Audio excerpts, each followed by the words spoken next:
for real breath to take place. Now, two common mistakes that I see in the classrooms and also in the field when doing a breathing check. First common mistake is we're not getting low enough. So we're doing the breathing check from this distance. Second common mistake is we are getting low, but we're facing the wrong way. Keep in mind, when we look, listen, and feel, you want to make sure you're getting real low while looking at the patient. What we're looking for is we're looking for the chest and or the stomach to rise with every breath. I'm listening for that breath against my ears, and I'll be feeling for their breath against my face. When we do a breathing check, it's important that we not only check for are they breathing or are they not. With our level of certification, we need to be able to determine adequate or inadequate breathing. By definition, inadequate breathing is less than 10 breaths per minute. Personally, for me, when I do my breathing check and my circulation check, I take about 10 seconds for each one. I do my breathing check for 10 seconds. Whatever that number is, I times it by 6 to get me 1 minute.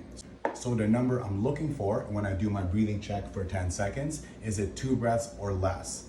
Meaning, if I do my breathing check for 10 seconds and I get at least 2 breaths in those 10 seconds, 2 times 6 equals 12. By definition, at that point, the patient has adequate respiration. So I'm happy with that. I move on to C for circulation. Keeping in mind, right now, if the patient was breathing adequately, I do not need to check for carotid pulse. C for circulation simply just means I need to check the rest of their body just to see if they're bleeding anywhere else.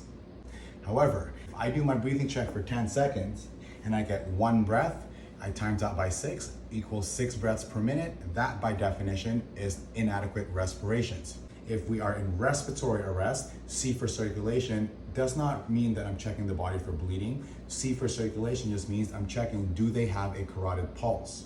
Now, if they're in respiratory arrest, meaning they were breathing inadequately, less than 10 breaths per minute, if they have a carotid pulse, by definition, they're in respiratory arrest.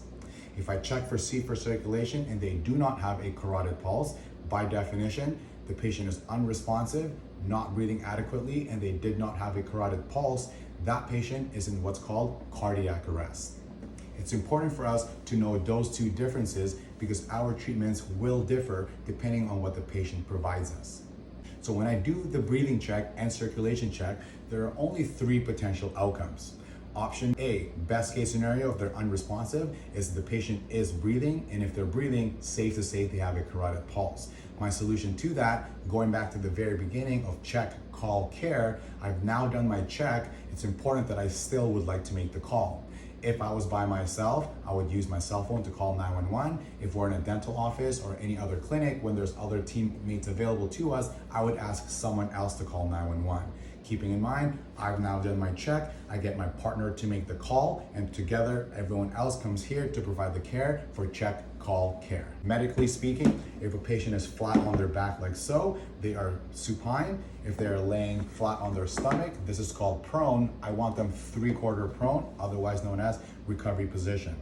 The purpose of the recovery position is we want to prioritize this patient's airway. Should they vomit at any point, whether it's a little bit or a lot, I now know if they're facing the floor, gravity is working with me versus against me.